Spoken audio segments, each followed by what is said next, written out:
పరిశుద్ధ బైబిల్ గ్రంథము నుంచి యెషయా గ్రంథము 29వ అధ్యాయము. యెషయా గ్రంథము 29వ అధ్యాయము మొదటి వచనాన్ని మనం చదువుదాం. అరీయేలుకు శ్రమ. దావీదు దండు దిగిన అరీయేలు పట్టణమునకు శ్రమ. సంవత్సరము వెంబడి సంవత్సరము గడవనీయుడి, పండుగలను క్రమముగా జరగనీయుడి. దేవుడు ఈ మాటలు మనకు దీవెనగా చేయనుగాక. ఆమేన్. ప్రియులారా, మనం ఏ సీజన్లో ఉన్నాం చెప్పండి? మన పండగ కాకపోయినా పండగ సీజన్లో ఉన్నాం.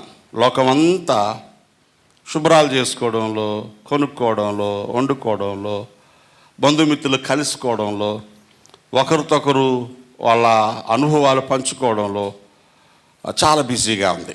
చాలా బిజీగా. ఇక తినడానికి, వండుకోవడానికి ఇక చికెన్ సెంటర్ల మీద, మటన్ షాపుల మీద దాడి జరిగిపోతూ ఉంటుంది. ఇవన్నీ పార్ట్ ఆఫ్ ద జాయ్, సంతోషంలో భాగాలు. వద్దని చెప్పను నేను, కానీ దాని వలన కలిగే ప్రయోజనం ఏంటంటే అంటే కొంచెమే. ఏంటి? మరి మనం కూడా పండగ చెయ్యాలి. సద్రకు పాడతాడు కదా, రారండోయ్ పండుగ చేద్దాం. చేద్దామా వద్దా? మనం ఏం పండుగ చేద్దాం? ఏం పండుగ చేద్దాం? ఎక్కువ సంతోషాన్ని ఇచ్చే పండగ చేద్దాం. శాశ్వతమైన సంతోషాన్ని ఇచ్చే పండగ చేద్దాం. పండగ అయిపోయిన తర్వాత లెక్కలు వేసుకుంటే సంవత్సరం అంతా తీర్చాలరా బాబు అని గింజుకోకూడదు. అది వచ్చిన చిక్కు. కొత్త అల్లుడు వచ్చాడంటే ఈ పండగకి, అల్లుడు వెళ్ళిన తర్వాత అత్తమామలకి పండుగే. దేవునికి స్తోత్రం చెప్పండి. ప్రశాంత్ నవ్వుకుంటుంది, మీ అల్లుడు మంచోడేనమ్మా. దేవునికి స్తోత్రం కలిగిన గాక. మేము చదువుకున్నప్పుడు దశమ గ్రహం అనే పాఠం ఉండేది. ఏం పాఠం అంటే 10వ గ్రహం. సృష్టిని 9 గ్రహాలు నిర్వహిస్తున్నాయని ఏవో లెక్కలు ఉన్నాయి. 10వ గ్రహం ఉంది. ఆ 10వ గ్రహం పేరు అల్లుడు. దశమ గ్రహం ఏంటి? అల్లుడు. ఆ గ్రహాలన్నా వదులుతాయి కానీ ఈ గ్రహం వదలదు. మంచిది. నేనేం చెప్తున్నానంటే నిత్య సంతోషం ఉండేటువంటి పండగలు చేయాలి. పండగ తృప్తినివ్వాలా, పండగ మనశ్శాంతినివ్వాలా, పండగ ధైర్యాన్ని పుట్టించాలా, పండగ నాకు ఒకరున్నారు అనేటువంటి ఓ భరోసా కలిగించాలా. అందుకే దేవుడు మనల్ని కూడా పిలుస్తున్నాడు. మనం చదువుకున్న వాక్యంలో ఓ మాట ఉంది. ఏముంది? పండగలను క్రమముగా జరగనీయండి. దేవునికి స్తోత్రం. ఎవరితో చెప్తున్నాడు ఈ మాట అంటే అరీయేలు అనేటువంటి పట్టణంతో. అరీయేలు అంటే యెరూషలేముకున్న మరో పేరు, ఇశ్రాయేలుకున్న మరో పేరు. ఏమవుతుంది? ఇశ్రాయేలు దేశం ఈరోజు యుద్ధాల్లో ఉంది. చరిత్ర ఎరిగినప్పటి నుంచి ఇశ్రాయేలుతో చాలా దేశాలు యుద్ధాలు చేశాయి. చాలా యుద్ధాల కారణం ఇశ్రాయేలు ప్రజలకు అవిధేయత. ఇవి చాలాసార్లు చెప్పుకుంటాం. దేవుని మాటలు కాదని, దేవుడు నిర్ణయించినటువంటి విశ్రాంతి దినాచారాన్ని మానేసి, దేవుని సన్నిధికి రాకుండా, దేవునికి ఇష్టం లేనటువంటి ఇతర దేవతారాధనలకు ఆకర్షించబడి ఎప్పుడు దూరమయ్యారో దేవునికి, అప్పుడు వాళ్ళ మీదకి యుద్ధం వచ్చేసింది. అప్పుడు వాళ్ళ మీదకి శ్రమ వచ్చేసింది. యెరూషలేము భయంకరమైన శ్రమలు గుండా వెళ్ళింది. ఎప్పుడైనా వర్తమానం చెప్తాను, యెరూషలేముకి వచ్చిన శ్రమలు, భయంకర పరిస్థితులు ఎలా ఉన్నాయో చరిత్ర ఆదరించి ఇప్పటిదాకా. అయితే ప్రస్తుతానికి మనం గుర్తుపెట్టుకోవాల్సింది, ఇక్కడ రాయబడింది అరీయేలుకు శ్రమ, దావీదు దండు దిగిన అరీయేలు పట్టణమునకు శ్రమ అని చెప్పి క్రింద వచనాలన్నిటిలో శత్రువులు ఎలాగా ఈ యెరూషలేము మీదకి వస్తారో, ఎన్ని శ్రమలు కలుగుతాయో, ఎన్ని బాధలు కలుగుతాయో చెబుతూ వీటన్నిటి నుంచి ఉపశమనము పొందడానికి జరిగించాల్సింది ఒక్కటే, పండగల క్రమంగా జరగనీయండి. దేవునికి స్తోత్రం. సూక్ష్మంగా తీసుకుంటే ఈ పండగలు క్రమముగా జరిగిస్తే శ్రమ నుంచి విడుదల పొందుతావు, యుద్ధంలో నీకు ఆదరణ కలుగుతుంది, జయము కలుగుతుందనే సందేశం ఉంది.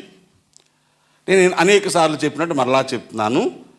ఇశ్రాయేలు లేక యెరూషలేం అంటే మనకెందుకు అనుకోకుండా అది మన జీవితమే, మన సంఘమే, మన కుటుంబమే అనే భావంలోనికి రావాలి. దేవునికి స్తోత్రం. యెరూషలేము దేవుని పట్టణం, యెరూషలేము దేవుని మందిరం ఉన్న స్థలం. ఇశ్రాయేలు జనాంగము దేవుడు ఏర్పరచుకున్న ప్రత్యేకమైన జాతి. నా జ్యేష్ఠ సంతానం, నా స్వాస్థ్య భాగం అన్నాడు. నా వంతు యాకోబే అన్నాడు. దేవుని బిడ్డలుగా సంఘముగా ఉన్న మనము కూడా దేవుని ఇశ్రాయేలు అని పేరున్న వాళ్ళం. దేవునికి స్తోత్రం. మనతో ఏమన్నాడు? మీరు విలువ పెట్టి కొనబడిన వారు, మీరు మీ సొత్తు కారు. మరి ఎవరి సొత్తు? నా సొత్తు, దేవుని సొత్తు. ఆ యెరూషలేము ఎలాగ దేవుని సొత్తు, ఆ ఇశ్రాయేలు జనాంగం ఎలాగ దేవుని సొత్తు, వారిని దేవుడు ఎలాగ మీరు నావారు అన్నాడో, మనము కూడా ఇప్పుడు ఎవరు? దేవుని వారమే. మనం ఆయన ప్రజలము, ఆయన మేపిడి గొర్రెలము, ఏర్పరచబడిన వంశము, రాజులైన యాజక సమూహము, పరిశుద్ధ జనము, దేవుని సొత్తైన ప్రజలై ఉన్నారని పేతురు 1 పత్రిక 2వ అధ్యాయం 9వ వచనంలో చెప్పబడింది. ఇలా కంపారిజన్ చేసుకుంటే వాళ్ళు దేవునికి ఎంతో, మనము దేవునికి అంతే. వాళ్ళ జీవితాల్లో యుద్ధము అనేది, శ్రమ అనేది, పోరాటం అనేది ఎలాగా చాలా ఫ్రీక్వెంట్గా, తరచుగా జరిగిందో లోకములో ఉన్నంత కాలం, ఎక్కడ అనగా బ్రతుకుతూ ఉన్నంత కాలం దేవుని బిడ్డలో కూడా పోరాటాలు ఉంటాయా ఉండవా? ఎలా అనగా మనం పోరాడినది శరీరంతో కాదు, మరి ఎవరితో? లోకనాథులతోనూ ఆకాశ మండలం ముందు ఉన్నటువంటి దురాత్మల సమూహముతోనూ అధికారులతోనూ ప్రధానులతో పోరాడుతున్నామని ఎఫెసీ పత్రిక 6వ అధ్యాయంలో 13, 14, 15 వచనాల్లో రాయబడింది. So we have conflicts, we have warfare. మనకు పోరాటాలు ఉన్నాయి, మనకు శ్రమలు ఉన్నాయి, బాధలు ఉన్నాయి. అయితే వాళ్ళకు చెప్పిన పాఠమే మనము నేర్చుకోవాలి. ఏంటంటే ఈ పోరాటాల మధ్య, ఈ శ్రమల మధ్య, ఈ నెమ్మదిలేనితనం మధ్య కాస్తో కోస్తో ధైర్యంగా ఉండడానికి ఏం చేయాలి? పండగలను క్రమముగా జరగనీయాలి. దేవునికి స్తోత్రం. హల్లెలూయా. అసలు లోకంలో పండగలకు ఉద్దేశం ఏంటి చెప్పనా? ఎస్పెషల్లీ ఇన్ ఆంధ్రప్రదేశ్ మన పండగలు గుర్తుపెట్టుకుంటే సంక్రాంతి ఎప్పుడు వస్తుంది? జనవరి నెలలో వస్తుంది. ఫిబ్రవరిలో, మార్చిలో ఎందుకు రాదు? మీరు చెప్పండి. సంక్రాంతి వెనకాల ఉద్దేశం చెప్పనా? పంటలన్నీ ఇంటికి వస్తాయి, చేతిలో 10 రూపాయలు ఉంటాయి, అప్పుడు ఏం చేసుకున్నా బాగుంటుంది. మార్చిలో వస్తే ఏముంటాయి మన దగ్గర? ఏముండవు. రెండవది, భోగిలో ఉన్నటువంటి గొప్ప సంగతి ఏంటి చెప్పనా? సంవత్సరం అంతా పనిపాట్లలో పడిపోయి ఇంట్లో ఏదో చెత్త ఎక్కడో దగ్గర మూలన పోగొడిపోయి ఉంటుంది. అలా చెత్త గనక ఇంట్లో పోగొడిపోయి ఉంటే కొద్ది రోజులు ఇల్లు చెత్తకుండే అయిపోద్ది. అప్పుడప్పుడు ఇంట్లో ఉన్నటువంటి పనికిరాని అన్నీ తీసేసి ఇల్లును ప్రక్షాళన చేసుకునే ప్రోగ్రామే భోగి. పనికిరాని వస్తువులన్నీ పట్టుకెళ్ళి ఎక్కడ వేయాలా? భోగి మంటలో వేయాలా. ఇప్పుడు జనాలు అది మర్చిపోయారు. ఎవరిలో చూసినా చెత్తకుండీలాగే ఉంది.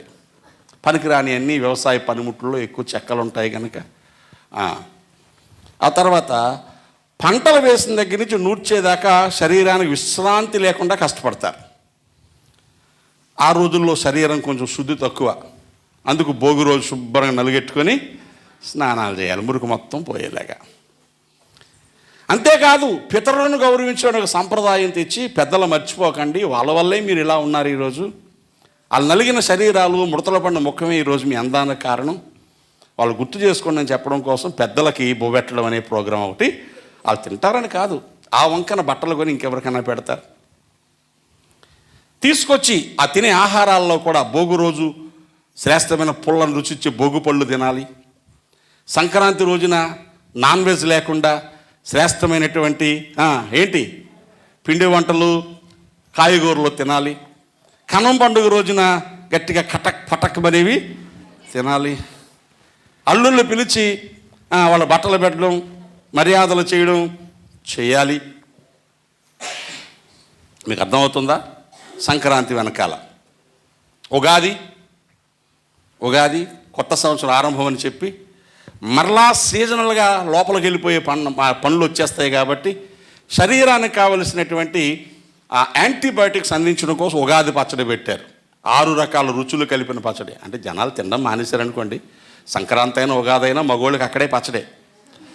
ఇక్కడ ఆ తర్వాత ఇంటికి వచ్చాక ఆడవాళ్ళు పచ్చడి. ఇవి పోయాయి లెక్క ప్రకారం. ఇలా దీపావళి ఎప్పుడు పెట్టారు? ఎందుకు పెట్టారు? దీపావళి సీజన్ మారి వర్షాలు వచ్చి ఇళ్ళంతా చిత్రగా తయారయ్యి జబ్బులు వచ్చేస్తాయనే ఉద్దేశంతో నూనె దీపాలు వెలిగించాలి. ఇప్పుడు మనం ఈ ప్లాస్టిక్ కెమికల్ మందులు వచ్చేసి పొల్యూషన్ వచ్చింది, కానీ పూర్వదినాల్లో నూనె దీపాలు వెలిగించాలి. కళ్ళకు మంచిది. నువ్వుల నూనెతో ఆముదంతో వెలిగించాలి. ఆ వెలుగులు కళ్ళకు మంచిది. ఏమండి, అలా దీపావళి వచ్చింది. సాంబ్రాణి పొగలేయాల, గంధకం కాల్చాల, ఇళ్ళన్నీ ప్రక్షాళన అవ్వాల. ఇలా ప్రతి పండగకి అర్థం చెప్తాను నేను. హిందూయిజంలో ఉన్నటువంటి పండగలన్నిటికీ ఈ పండగల వెనకాల ఉద్దేశం ఏంటంటే మనం బాగుండడం కోసం. దేవునికి స్తోత్రం చెప్పండి. కానీ పండగలు ఎందుకు? పండగలు ఆఖరి రోజున డ్యాన్స్, బేబీ డ్యాన్సు, ఏమండి, ఫుల్గా మందు చిందు, కొట్టలు గొడవలాటలు, పండుగ చేసుకోవడం కూడా పోలీసులు కాపలా, అవునా లేదా? పోలీసులు రాకపోతే గొడవలు, తలకాయలు పగిలిపోవడాలు, ఊర్లు కక్షలు. పండగల్లో సంతోషం కలిసేది పోయి విడిపోయింది. క్రమంగా జరిగిన పండగలు ప్రజలకు సంతోషాన్ని తెచ్చాయి. పండగల్లో అక్రమం ప్రవేశిస్తే లోకం పాడైపోయింది. ఏ పండగ అయినా ప్రజల మంచి కోసమే. I'm not supporting the Hinduism or not propaganding about the Hinduism. హైందవులు చేసే వాటిని నేను మంచి అని చెప్పట్లేదు, కానీ ప్రతి పండగ మంచిదే. మరి భక్తి జీవితానికి వచ్చాక పండగలు ఏం చేయాలి? ఇప్పుడు మనకేం పండుగలు ఉన్నాయండి దగ్గర? కిస్మిస్ ఒకటి ఉంది, ఏది ఉంది? ఆ కిస్మిస్ ఒకటి ఉంది. ఇంకా ఆ గుడ్ ఫ్రైడే ఉంది, సూర్యమని ఎడుతాం కదండి అయ్యారు. ఈస్టర్ ఏటో మనకి ఏం పండుగలు లేవండి. లేవా?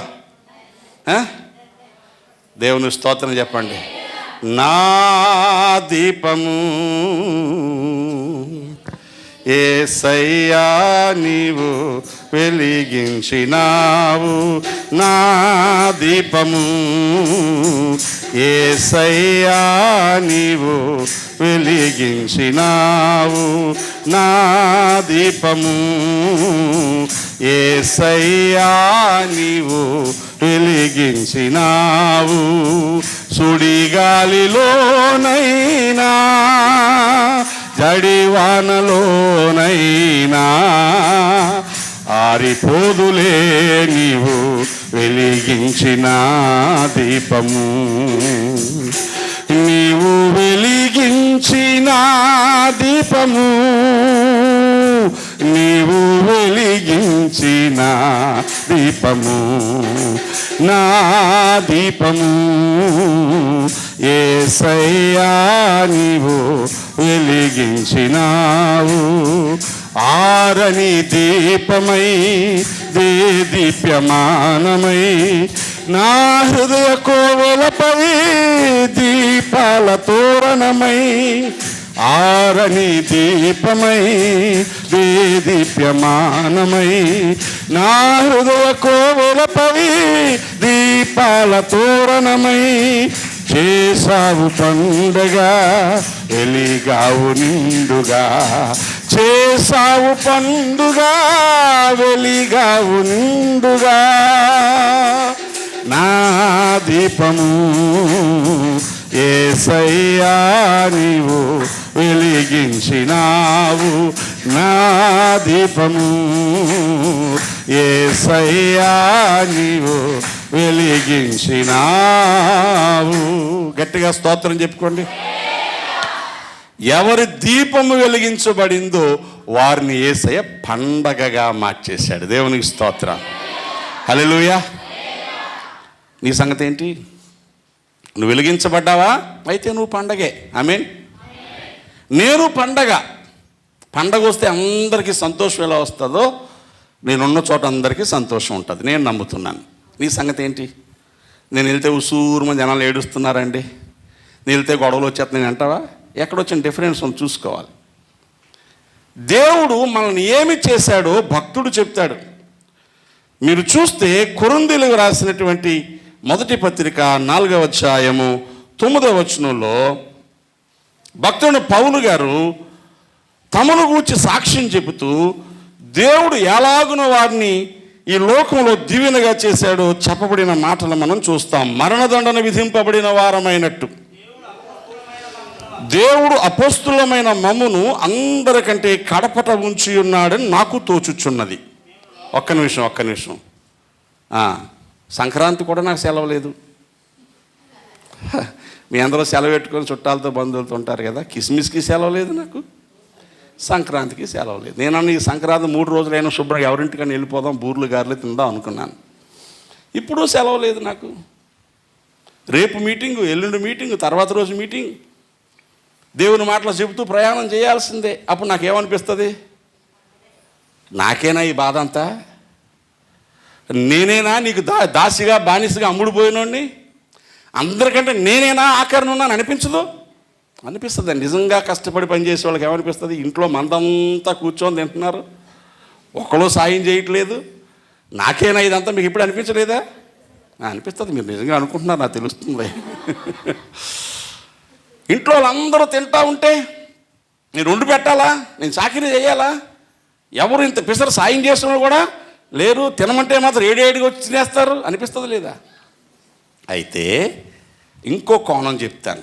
మరణదండన విధించబడిన వారమైనట్టు అందరికంటే మేము కడపటున్నామని నాకు అనిపిస్తుంది. కానీ భక్తులను చూడండి, ఇప్పుడు మేము లోకమునకు, దేవదూతలకు, మనుషులకు, గట్టిగా స్తోత్రం చెప్పుకోండి. వేడుకంటే ఏంటి? పండగ. వేడుకంటే సంతోషం, వేడుకంటే ముచ్చట. ఎవరెవరికి? మేమేదో బాధలు పడిపోతున్నట్టు అనిపిస్తుంది, కానీ దేవుడు మమ్మల్ని ఏం చేశాడు చెప్పనా? పండగగా మార్చేశాడు. దేవునికి స్తోత్రం, హల్లెలూయా. ఓ సామెత తెలుసా మీకు? రోలు వెళ్ళి మధ్యలతో చెప్పుకుందంట. పండగలో వచ్చిన కథ. రోల్ని దంచుతున్నారు.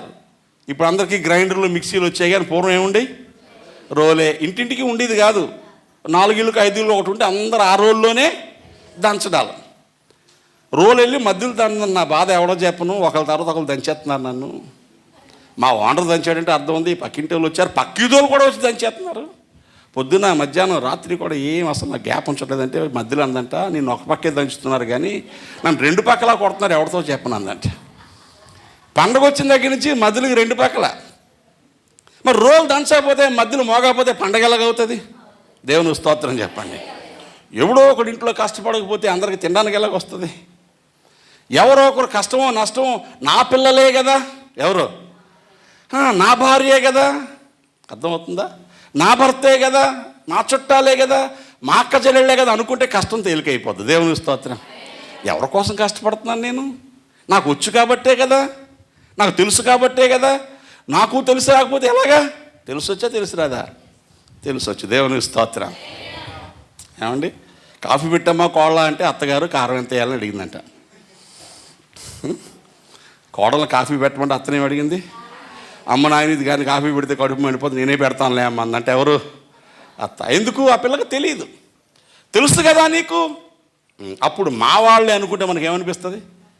ఆ కష్టం కష్టంలాగా అనిపించదు. ఇప్పుడు భక్త పౌలు అంటాడు, కడపట ఉన్నట్టు మేము ఉన్నాము, మరణదండన విధించబడిన వారి మట్టే ఉన్నాము, కానీ రెండో కోణంలో దేవుడు మమ్మల్ని ఏం చేశాడు? పండగగా చేశాడు. దేవునికి స్తోత్రం కలిగినాక. ఎవరెవరికి?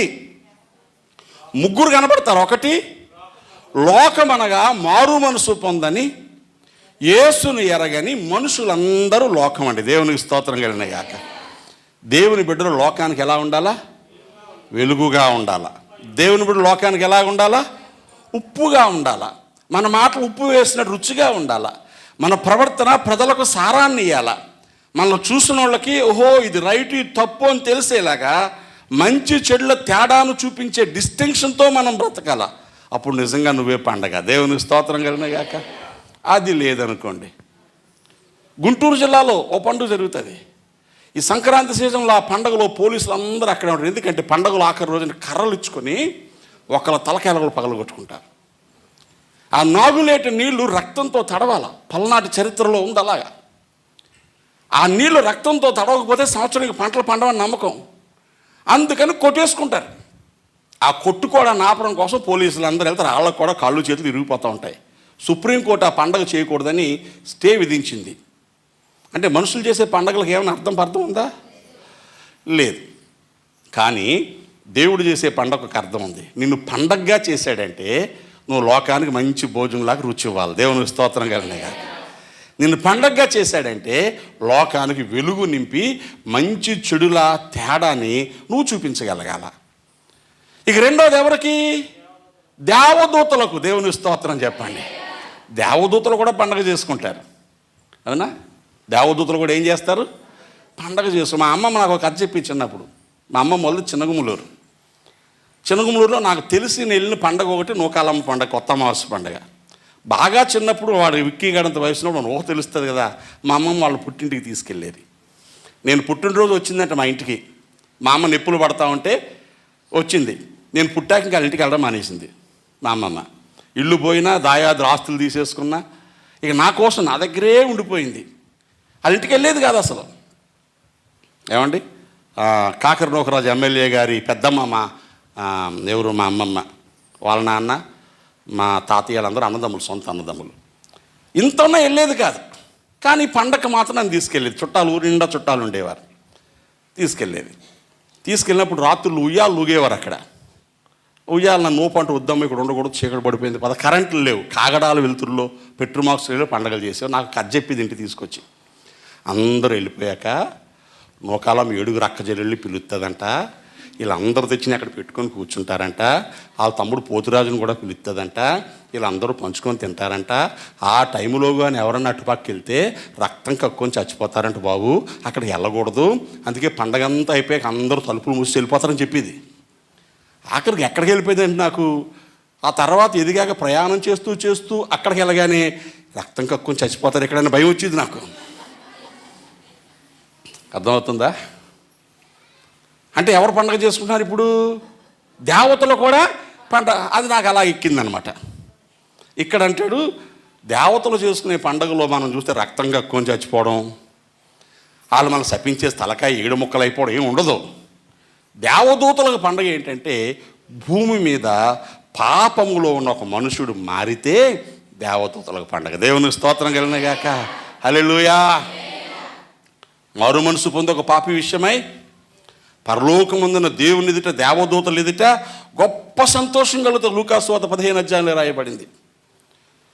ఎవరైనా మారు మనసు పొంది దేవునికి ఇష్టంగా బ్రతుకుతూ ఉంటే దేవదూతలు ఆ కార్యము తొంగి చూడాలని ఆశపడుతున్నారు. హల్లెలూయా. మాకు ఇన్ని శక్తియుక్తులుండి గొప్పవాళ్ళం అయి ఉండి ఆ దేవదేవుని ఆరాధించడానికి మాకు కొంచెం బద్ధకంరా బాబు. ఏమీ లేని మీరు, ఓ పూట సంపాదించుకోకపోతే బ్రతకడం కష్టమైన మీరు, ఇవాళ పనికి వెళ్ళకపోతే కూలి పని రాదు, రేపు భూమి ఉండదని తెలిసినా కూడా ఆదివారం ఆరాధనకు వచ్చేస్తారే. మీర్రా బాబు మాకు పండగ. దేవునికి స్తోత్రం కలిగినగాక. దేవదూతలు ఎవరిని చూసి నేర్చుకుంటున్నారు? గట్టిగా చెప్పండి. వాళ్ళు దేవునికి ఇవ్వాలంటే ఏమైనా ఇవ్వగలరు. మన దగ్గర ఏముంది ఇవ్వడానికి? మొన్న ఒక ఇంటికి వెళ్ళాం అనుకోకుండా. పాస్టర్తో అన్నాను, రే నేను ఇంటికి వచ్చాను, పిల్ల దగ్గర నా జేబులో డబ్బులు లేకుండా అయిపోయాయి, ఒకసారి ఇంట్లో ఏమున్నాయి చూడు, ఈ వారంలో ఏదో పంపిద్దామని అమ్ముతా అన్నాను. నేను చిన్న ప్రార్థన చేసి బయటకు వచ్చేస్తే ఆ పిల్ల పరిగెత్తుకుంటూ వచ్చి నా జేబులో ఒక 300 పెట్టింది. ఆ 300 నా జేబులో పెడతా ఉన్న గుండె గట్టిగా కొట్టుకుందండి. నేను అన్నాను, ఎందుకు పాప నువ్వు నాకు డబ్బులు ఇస్తున్నావు? నేను ఇంటికి ఏమి లేకుండా వచ్చినందుకు సిగ్గుపడుతున్నానంటే, లేదయ్య గారు, నేను దేవునికి ఇస్తే దేవుడు నన్ను ఆశీర్వదిస్తాడు. దేవునికి స్తోత్రం. దేవదూతలకు ఎలా ఉంటుందో చెప్పనా? ఇంట్లో తిన్నాను పోవలేదు, ఇంట్లో ఒక వస్తువు కనబడలేదు, పేదలకు ఈ 300 నీకు 3 లక్షల కంటే ఎక్కువ, కానీ నువ్వేం చేస్తున్నావు దేవుడికి? ఇది కదా సమర్పణ పండగ. దేవునికి స్తోత్రం చెప్పండి. హల్లెలూయా. ఎవడైనా మాకిస్తే బాగున్నాం, దేవుడు నిన్ను ఇచ్చువానిగా చేశాడు. ఇది పండగ. దేవునికి స్తోత్రం. దేవదూతలు అనుకుంటాయి మేమంటే అనంతులం, మాకంటే శక్తికి తేడా ఉండదు, రాత్రి పగలు స్తోత్రం స్తోత్రం స్తోత్రం అని చెప్తూ ఉంటాం, ఎంత గించుకున్నా మాకు కన్నీళ్ళు రావు. ఎవరికి? దేవదూతల కన్నీళ్ళు రావండి. మరి మనం కృతజ్ఞతతో కన్నీళ్ళు గారుస్తాం, వేదనతో కన్నీళ్ళు గారుస్తాం, ఆత్మల రక్షణ కోసం కన్నీరు గారుస్తాం. ఇదంతా దేవదూతలు చూసినాడు, పండగ చూసినట్టు చూస్తూ ఉంటారు. దేవుని స్తోత్రం. డ్యాన్స్ బేబీ డ్యాన్స్ చూసినట్టు చూస్తారు వాళ్ళు. అరే బాబు మీరు ఏం మనుషులురా నాయన, మీరు ఎంత చక్కగా దేవునికి ఆరాధిస్తున్నారు, అసలు ఈ కన్నీళ్లతో ఆరాధించడం ఏంటారు బాబు, నాకు అర్థం కాదు, ఇది మాకు చేతగాందిరా తండ్రి, మీ దగ్గర ఎలా నేర్చుకోవాలి? గట్టిగా స్తోత్రం చెప్పండి. హల్లెలూయా. కన్నీటితో నిన్ను అభిషేకింతును నా ప్రభువా నా దేవా, కన్నీటితో నిన్ను అభిషేకింతును నా ప్రభువా నా దేవా, నా ప్రభువా, నా దేవా, నా దేవా, నా కోసమే నీ జీవితం శ్రమలతోనే గడిచింది, నా కోసమే నీ జీవితం శ్రమలతోనే గడిచింది.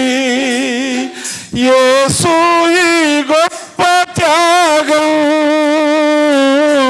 యేసు ఈ గొప్ప త్యాగం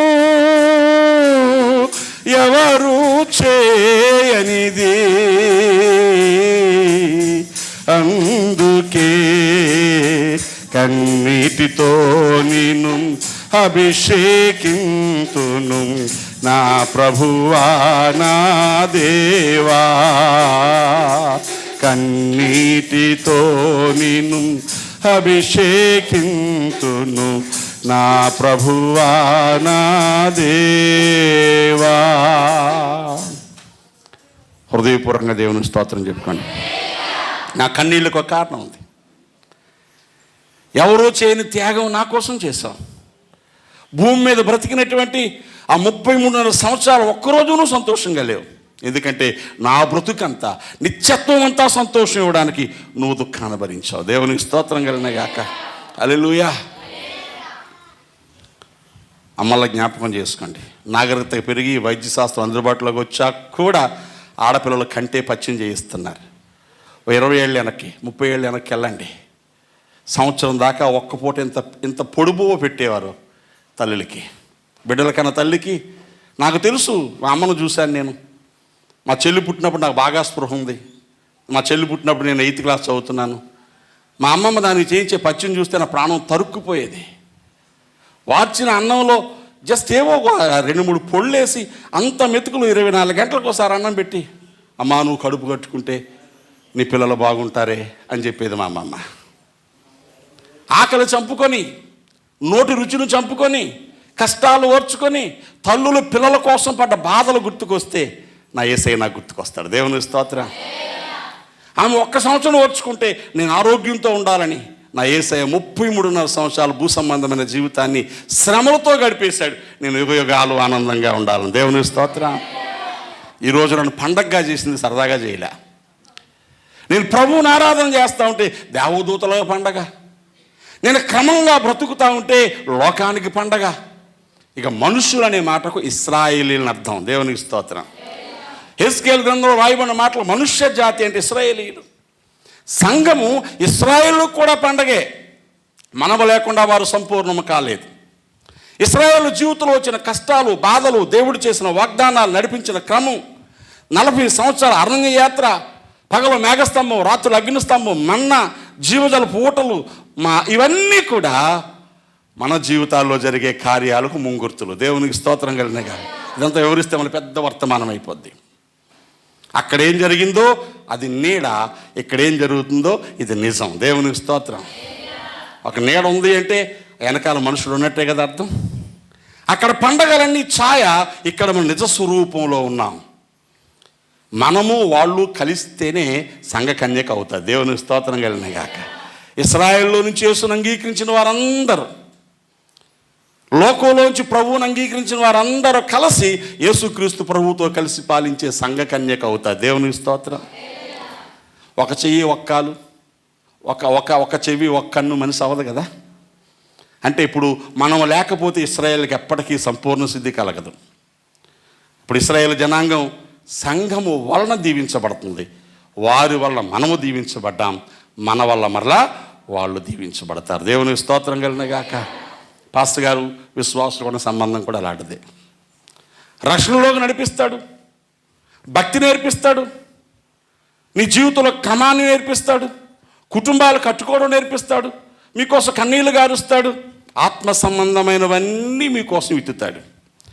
మరి విశ్వాసులు ఏం చేస్తారు? శరీర సంబంధమైనవి కృతజ్ఞతాపూర్వకంగా సేవకిస్తారు. ఇక్కడి నుంచి తీసుకుంటారు, అక్కడి నుంచి ఇస్తారు, అక్కడి నుంచి తీసుకుంటాం, ఇక్కడి నుంచి ఇస్తాం. ఇది రెసిప్రొకేటింగ్ రిలేషన్షిప్. ఇశ్రాయేల్ నుంచి తీసుకున్నాం, ఇశ్రాయేల్కి ఇస్తున్నాం, ఇదే బంధం. ప్రభు నుంచి పొందుకుంటున్నాం, ప్రభువుకి ఇస్తున్నాం, ఇదే బంధం. ఇది కూడా పండగే. దేవునికి స్తోత్రం చెప్పండి. హల్లెలూయా. ప్రియులారా, పండగలను ఎలా జరిగించాలా? క్రమముగా జరిగించాలా. అంటే నువ్వు క్రమంగా బ్రతకాల, అక్రమంగా ఉండకూడదు. ఆ దినముందు అనేకులను చూసి, ప్రభువా ప్రభువా నీ నామమున మేము దయ్యములు వెళ్ళగొట్టలేదా, ప్రవచనాలు చెప్పలేదా, భాషలు మాట్లాడలేదా అంటే ప్రభు ఏమంటాడు? మత్తయి సువార్త 7:21 రాయబడింది, అక్రమము చేయవారులారా నా యొద్ద నుండి పొండి, నేనెన్నడూ మిమ్మల్ని ఎరగను. అంటే అర్థం ఏంటి?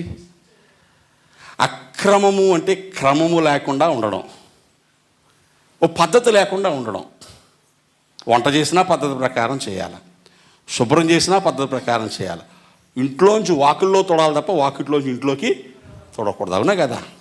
గాలి మీద నుంచి వేస్తుంది, నువ్వు కిందకు తొడాలి తప్ప కింద నుంచి మీదకి తొడవకూడదు. ప్రాసెస్. వంట చేసినా అంతే, ఏది ముందో ఏది వెనకో ఏది ఎప్పుడో తెలియాలి. తిన్నా అంతే, అన్నీ పెడతారు కంచంలో. చాలామందికి ఏదేం తినాలో తెలియదు. ఈ బఫే స్టైల్ వచ్చాక అసలు తెలియదు. దున్నపోతులాగా బఫేలో లాగా కంచం మీద పట్టుకోవడమే, పెట్టింది పెట్టినట్టు లోపల వేసేయడమే. బిర్యానీ ఈగానే కచ్చంపర పోసేయమంటున్నారు. ఆ రెండు అసలు కలిపి తినకూడదు. చాలామందికి తెలియదు. అర్థమవుతుందా? ఏది ముందు తినాలి, ఏది వెనకాల తినాలి, ఏ రెండు కలిపి తినకూడదు. ఎంతమంది తెలుసు చెప్పండి? నీకు పరీక్ష పెడదాం ఏమండి. క్రమం. నా ఇష్టం నా కడుపు అన్నీ లోపలికి వెళ్ళి కలవా అంటాడు ఒకడు. ఏమంటాడు? అన్నీ ఆ లోపలికి వెళ్ళి కలుస్తాయి, కానీ ఏది ముందు ఏది వెనకాల పంపాలో తెలియకపోతే కలిపినవి అన్నీ మళ్ళీ వరద గేటు తెంపేసుకుని బయటకు వచ్చేస్తాయి. ఓ పద్ధతి ప్రకారం లోపలికి వెళ్తే మర్యాదగా లోపల ఎగ్జిస్ట్ ఉంటాయి. పద్ధతి తప్పేసి లోపలికి వెళ్ళింది అనుకోండి, సుబ్రహ్మణ్యం డాక్టర్ గారు, రామారావు డాక్టర్ గారు, పొట్టి డాక్టర్ గారు ఎవరో ఒకరి దగ్గర పండుగలో కూడా నెమ్మది లేకుండా, ఏరా బాబు అంటే డాక్టర్ దగ్గరికి వెళ్తున్నాడు డాడీ అంటాడు. ఏరా? క్రమం లేకుండా తిన్నాడు. దేవుని స్తోత్రం చెప్పండి. తిండిలో క్రమం లేకపోతే, శుభ్రంలో క్రమం లేకపోతే, బంధాల్లో క్రమం లేకపోతే, పెళ్ళిళ్ళు చూడండి, అలా చేసుకోకూడదు, ఇలా చేసుకోకూడదు, వరుస కలవలేదు. ఏ వరుసలు కూడా కలవాలేంటి? కలవాలి. అప్పుడు చెప్పింది ఊరికనే చెప్పినా వరుస తప్పి చేసుకుంటూ వచ్చే జబ్బులు ఎంత ప్రమాదమో ఇప్పుడు సైన్స్ చెప్తుంది. క్రమం లేదు. ఇవన్నీ ఎందుకు చెప్తున్నాను? మరి భక్తిలో కూడా క్రమం లేకపోతే, ఇవేవి క్రమం లేకపోతే జరిగే డ్యామేజ్ చిన్నదే. భక్తిలో క్రమం లేకపోతే ఆయన ఏమన్నాడు? అక్రమము చేయవారులారా నా దగ్గర నుంచి పొండి, ఎన్నడూ నేను మిమ్మును. ఇది ఎంత పెద్ద ప్రమాదం తెలుసా?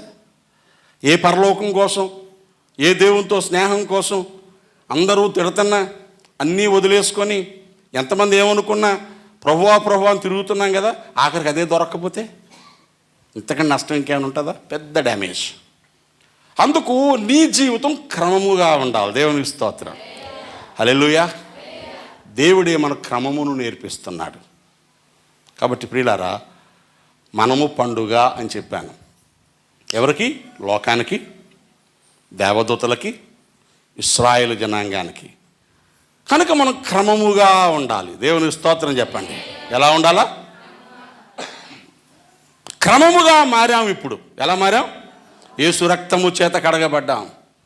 యేసు రక్తము చే కడుగబడితిమి, రక్షణ వస్త్రములు ధరించుకుంటిమి.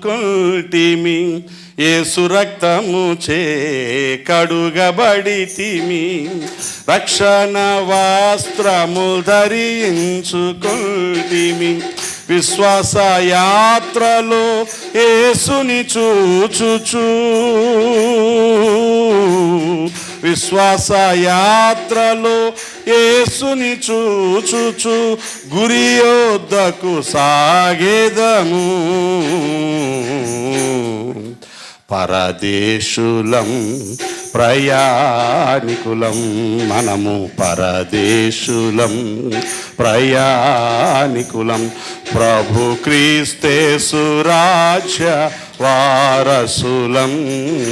పరదేశులం ప్రయాణికులం, మనము పరదేశులం, ప్రయాణికులం. హల్లెలూయా. పండగలో ఒళ్ళు శుభ్రం చేసుకున్నాక ఏం చేయాలా? అలాగే ఇదిలోకి వెళ్ళిపోవాలి. అవునా? బట్టలు వేసుకోవాలి. దేవునికి స్తోత్రం చెప్పండి. కడగబడ్డాం, ఆ తర్వాత పండగ బట్టలు వేసుకోవాలి, కొత్త బట్టలు వేసుకోవాలి. దేవునికి స్తోత్రం చెప్పండి. ఏం బట్టలు వేసుకోవాలా? లేకపోతే ఉతికిన బట్టలు వేసుకోవాలి. ఏం చేస్తాం? కొత్త బట్టలు ఏమని బెంగెట్టుకోకూడదు. కానీ ఈ పండగలో యేసు తన రక్తముతో కడిగి, తన వాక్యముతో కడిగి రక్షణ వస్త్రాలు ధరింపజేశాడు. దేవునికి స్తోత్రం. రక్షణలో ఉల్లాస వస్త్రాలు ఇచ్చాడు. సంతోషం రక్షణ పొందిన వాళ్ళకి. రక్షణానందం హృదయంలో ఉంది, సంతోషం హృదయంలో ఉంది. సింపుల్గా చెప్తాను, దేవుణ్ణి నమ్ముకున్నవాడు సంతోషంగా లేడు అంటే వాడి రక్షణ వాడికి అర్థం కాలేదని. రక్షణ వస్త్రాలు ధరించుకొని కొత్త బట్టలు వేసుకుంటే ఎలా ఉంటాయి చెప్పనా? కుర్రోళ్ళు ఇప్పుడు సిరిగిపోయిన ప్యాంట్లు బోళ్ళు వేసుకొని తిరుగుతూ ఉంటారు ఎక్కడ చూసినా. ఆడు ఎంత పెద్ద సిరిగిపోయిన ప్యాంట్లు వేసుకుంటే అంత బాగా గాలి వేస్తుంది, అంత బాగా సంతోషంగా ఉంటాడు. వాళ్ళ సంతోషం వాళ్ళది. నూతన వస్త్రాలు వేసుకున్నవాడు ఎంత సంతోషంగా ఉంటాడో, రక్షణ వస్త్రాలు వేసుకుంటే అంతే సంతోషంగా ఉంటాడు. బట్టలు వేసుకున్నది ఎందుకు? స్నానం చేసేసి బట్టలు వేసుకొని మనసు మీద దుప్పటి కప్పుకొని ఉద్యోగాల ఏం చేయాలి? వెళ్ళాల్సిన చోటికి వెళ్ళాలి కదా. ఏం పని లేకపోయినా పక్కోడికి వెళ్ళి, ఎరా బాగుందా చక్క బాగుందా, ప్యాంటు బాగుందా, ఎక్కడ కొన్నావురా? ట్రెండ్స్. ఎక్కడ? ట్రెండ్స్లో కొన్నాను రా. కొత్త కొత్త కంపెనీలు వచ్చేసాయి. హల్లెలూయా. చిరిగిపోయే గుడ్డలు, మాసిపోయే గుడ్డలు వేసినోడికి ఎంత మురిపం ఉంటే, ఎప్పుడు మాయని, పాతవని, చినిగిపోని రక్షణ వస్త్రాలు ధరించుకున్నాం. హల్లెలూయా. వేసుకుని ఎక్కడికి వెళ్ళాలి ఇప్పుడు? విశ్వాసయాత్రలో యేసుని చూచుచు. ఎవరిని చూస్తున్నా? ఎక్కడికి వెళ్తున్నావు ఇప్పుడు? యేసుని చూస్తా. గురి యొద్దకు చేరేదము. మన గురి ఏంటో తెలుసా? సింహాసనం. దేవునికి స్తోత్రం. యేసుతో పాటు నేను నా ప్రభువుతో పాటు ఆ సింహాసనం మీద కూర్చుండాలా. ఎప్పుడు చూచెదను నేరుగా నీ రూపం, ఆశతో హృదయం వేచియుండే. ఎప్పుడు చూచెదను నేరుగా నీ రూపం, ఆశతో హృదయం వేచియుండే. అవునా? ఎప్పుడు చూస్తానో నా ప్రభువుని, అప్పుడు దాకా ఆశతో ఎదురు చూస్తున్నాను. ఇది పండగ.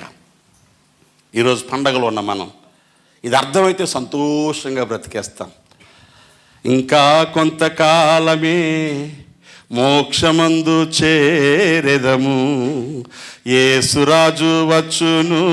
ఇంకా కొంతకాలమే మోక్షమందు చేరెదము, మనము మోక్షమందు చేరెదము.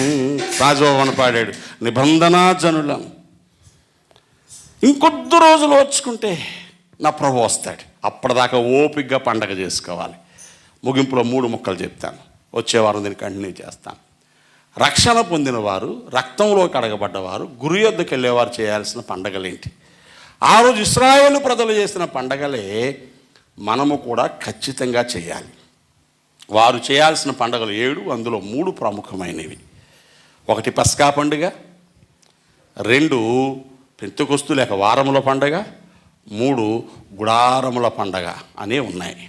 వచ్చే వారం బాగా చెప్తాను దీనికోసం. పస్కా పండుగలో ఐగుప్తులో నుంచి వారు దేవుని కరుణ చేత, కృప చేత పస్కా గొర్రెపిల్ల రక్తమును ఆశ్రయించి విడుదల పొందారని చెప్పడానికి వారి సంవత్సరాల్లో మొదటి నెల 14వ రోజున వారు ఎక్కడున్నా ఈ పండగ చేయాలి. ఆ పండగ చేయకపోతే వాడు మరణశిక్ష విధించబడతాడని లేఖనంలో రాయబడింది. పస్కా పండుగ మనకేంటో చెప్పనా?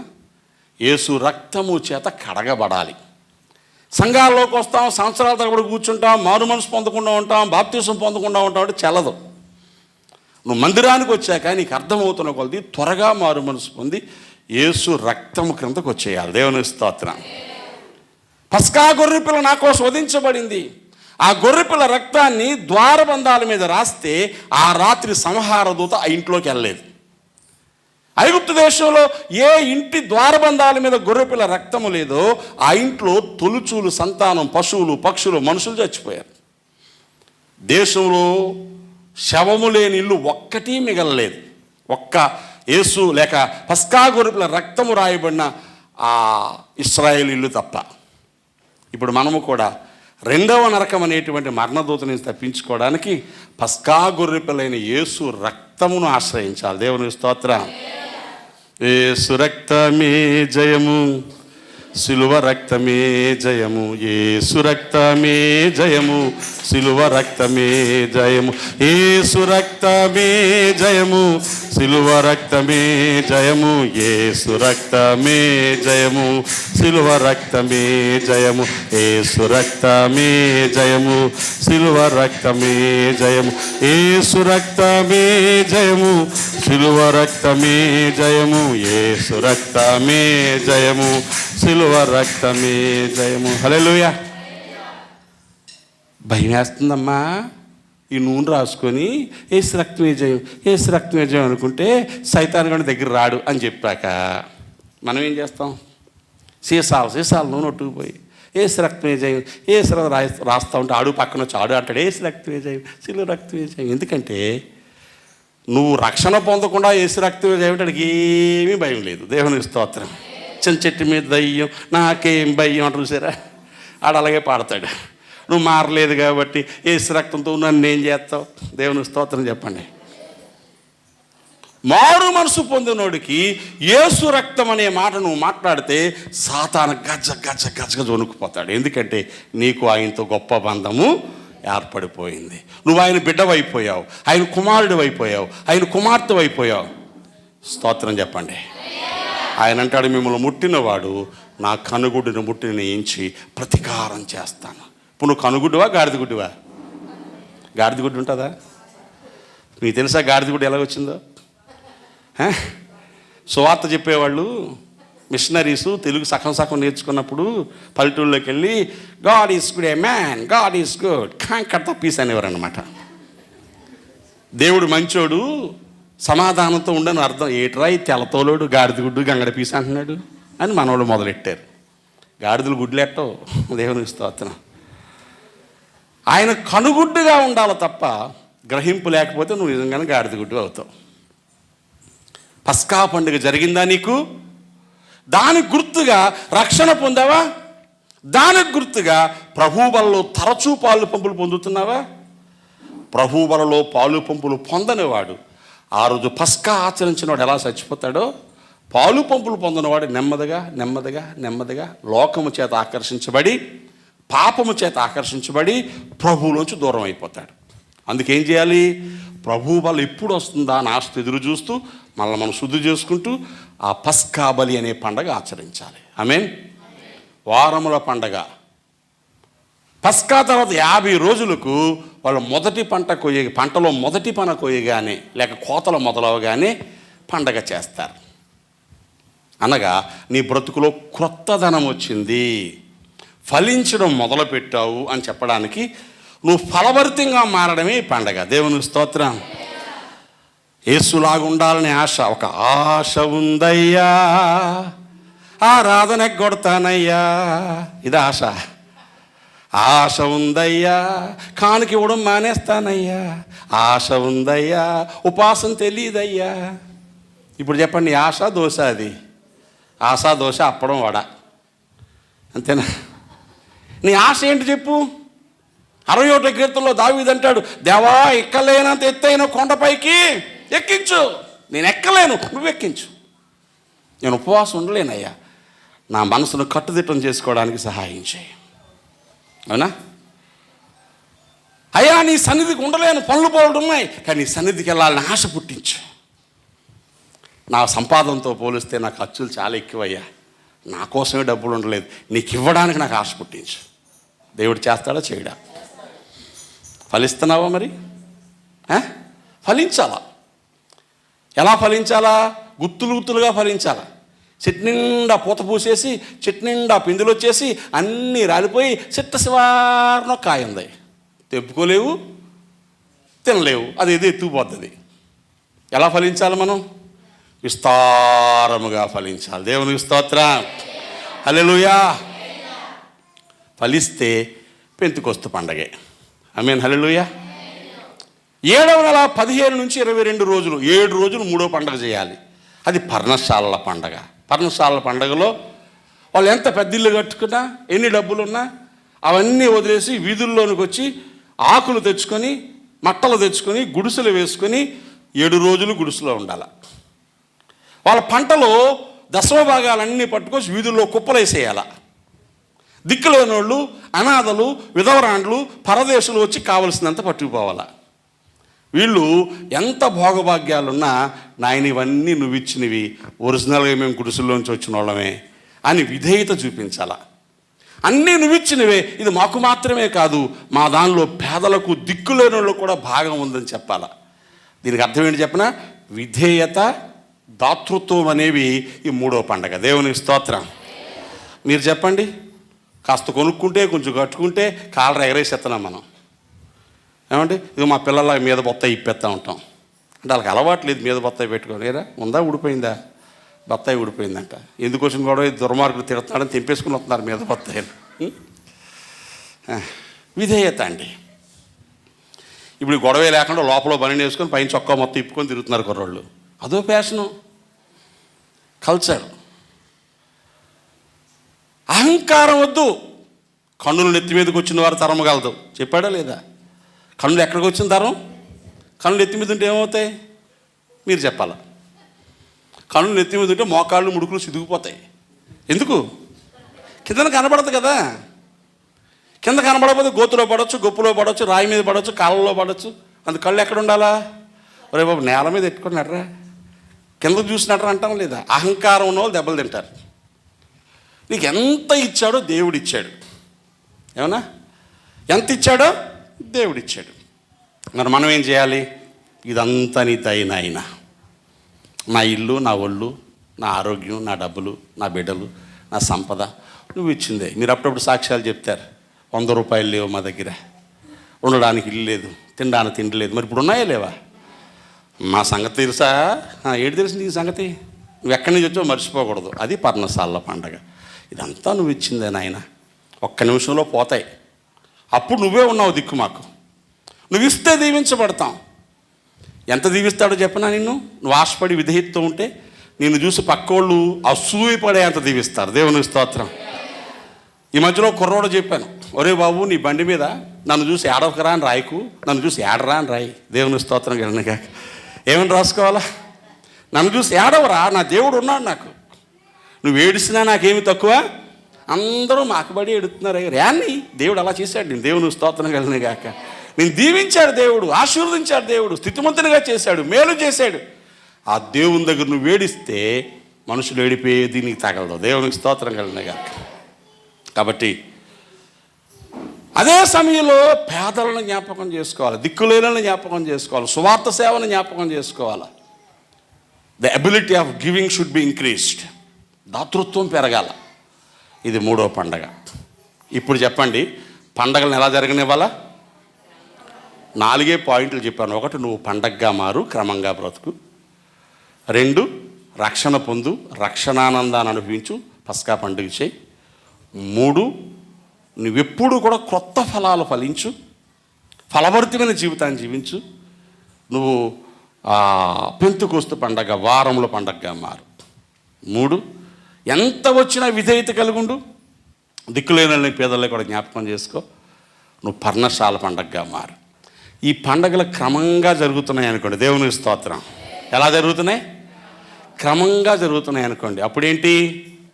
యుద్ధం రాని, పోరాటం రాని, శ్రమ రాని, నీ దేవుడే నిన్ను ఆదరిస్తాడు. ఆ మాట చదివేస్తే నేను ముగిస్తాను. యెషయా గ్రంథము 27వ అధ్యాయంలో రాయబడిన మాటలు మీరు చూస్తే 3వ వచనం, యెహోవా అను నేను కాపు చేయుచున్నాను, ప్రతి నిమిషమున నేను దాన్ని నీరు కట్టుచున్నాను, ఎవడును దాని మీదకి రాకుండానట్లు. ఎప్పుడు? పగలు రాత్రి కాపాడతాడు. యుద్ధం రాని నీకే, శత్రువులు 100 మంది రాని నీకే.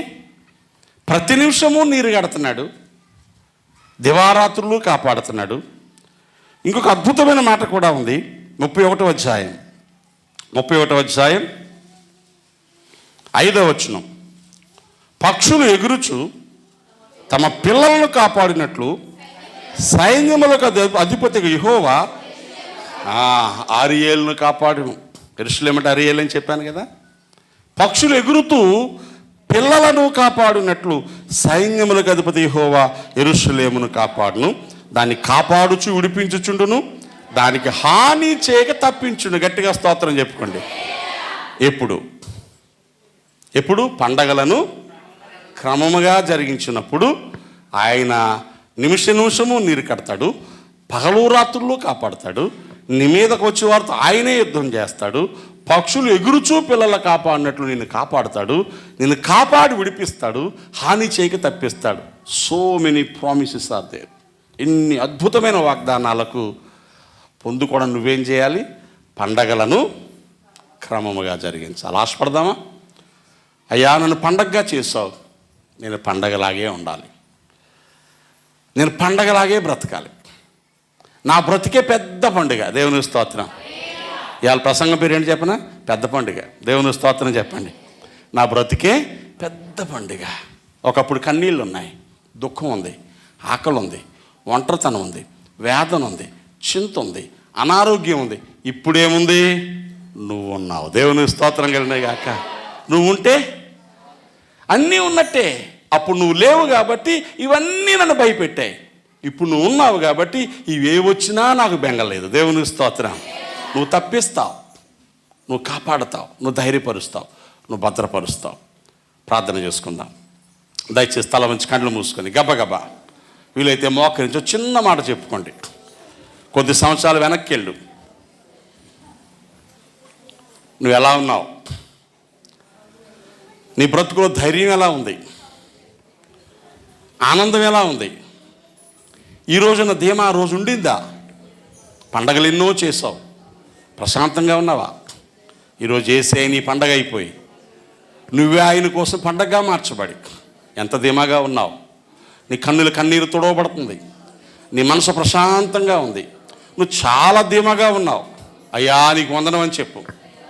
పండగలాగా క్రమముగా బ్రతకని, సత్యముతో బ్రతకని, నెమ్మదిగా బ్రతకని, నీ చిత్తము నన్ను చేయని నువ్వు ప్రార్థన చేసుకుంటే నీ బ్రతుకు మనుషులకు పండగ, దేవదూతలకు పండగ, ఇశ్రాయేలు జనాంగము లోకమునకు పండగ. నువ్వు పండగగా మారిపోతావు. You became festival. ఒక్క చేయన పైకెత్తి ప్రార్థన చేసుకోండి. అయ్యా నా చేయి పట్టుకో, నా చేయి పట్టుకో. క్రమముగా నా బ్రతుకు పండగలా జరగని, సత్యమును వెంబడించి జరగని, నీతిగా బ్రతకని, కొద్ది రోజుల్లో నువ్వు వస్తావనే ధీమా నా హృదయంలో ఉండని. ఎవరు పట్టించుకున్నా పట్టించుకోకపోయినా, ఎవరు చూసినా చూడకపోయినా నువ్వే నా ఆనందం ప్రభువా. అయ్యా నీకు స్తోత్రం, నీకు స్తోత్రం, నీకు స్తోత్రం. నా బలహీనతలో బలము నువ్వే, నా ఒంటరితనంలో ఇమ్మానుయేలు దేవుడు నువ్వే, నా ఆకలి దప్పుకులో జీవాహారము నువ్వే, నా బలహీనతలో నా ఔషధం నువ్వే నాయన. అయ్యా నీకు వందనాలు తండ్రి, నీకు వందనాలు, నీకు వందనాలు, నీకు వందనాలు. పరిశుద్ధుడైన ప్రభువా నీకు స్తుతులు చెల్లిస్తున్నాం. ఈ మధ్యాహ్న పేరు నాతో మాట్లాడారు. ఒకప్పుడు నా బ్రతుకు నిరుత్సాహంతో ఉంది, దుఃఖంతో ఉంది, వేదనతో ఉంది, నిరాసక్తితో ఉంది. ఈరోజు ఉత్సవంగా నన్ను మార్చినందుకు వందనాలు, ఆనందంగా మార్చినందుకు వందనాలు, ఈ రాజ్యం కొరకు నిరీక్షణతో నింపినందుకు వందనాలు, వేడుకగా చేసినందుకు వందనాలు. నేను స్తుతిస్తున్నాం. మీరు మాతో ఉన్నందుకు వందనాలు చెల్లిస్తున్నాం. ఈ అభిప్రాయమే కలిగి ప్రార్థన చేస్తున్న ప్రతి బిడ్డతోనూ మీ దీవెన ఉంచండి. క్రమముగా బ్రతకడానికి, ఆశీర్వాదంగా మారి నిన్ను మహింపరచడానికి కృప చూపండి. ఈ మాటలు మాలో ఫలింప చేయమని యేసు నామమున ప్రార్థిస్తున్నాను తండ్రి. ఆమేన్, ఆమేన్, ఆమేన్.